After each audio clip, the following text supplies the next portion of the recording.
is the first time we've done an Elder Scrolls that isn't on like a new console. We talked about doing that with this game Waiting, but we felt at the end of the day there's a lot of power left in these systems. And coming off of Fallout 3, we still felt there was a ton of things we could do technically on the current generation that we hadn't done before. So we rewrote all the graphics and gameplay engine. We're just going to get a lot more detail on the screen, better AI, dragons.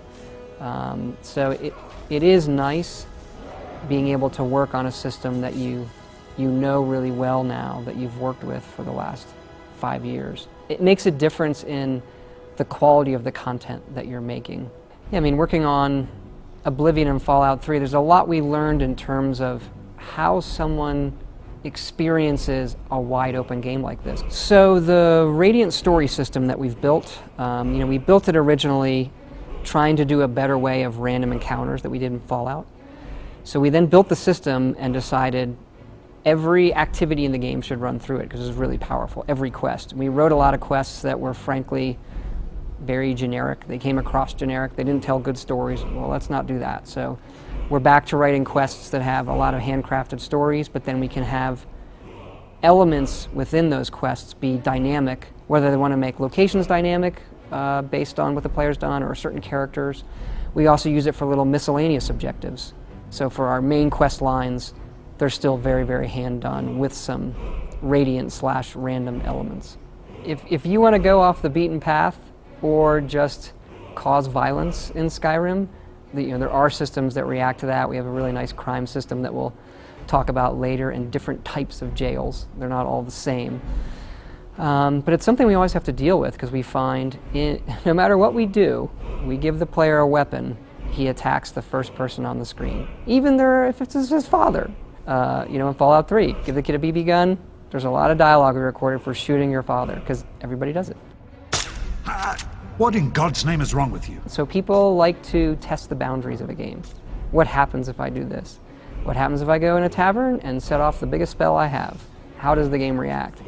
So we spend a lot of time on that just for the people who are going to poke it and see how it reacts. And then one of the things we took from Fallout 3, perks. How you emotionally feel when you level up. It's really fun to level up in Fallout because you get to pick a perk.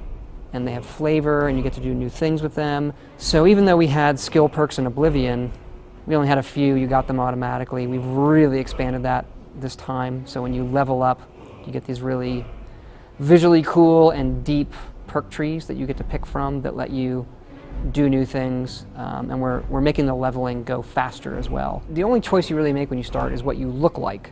So that comes with a racial decision. We have the 10 races from Elder Scrolls. So an orc comes with different powers than a wood elf versus a Nord. And there are changes we've made to the skill system and the attributes.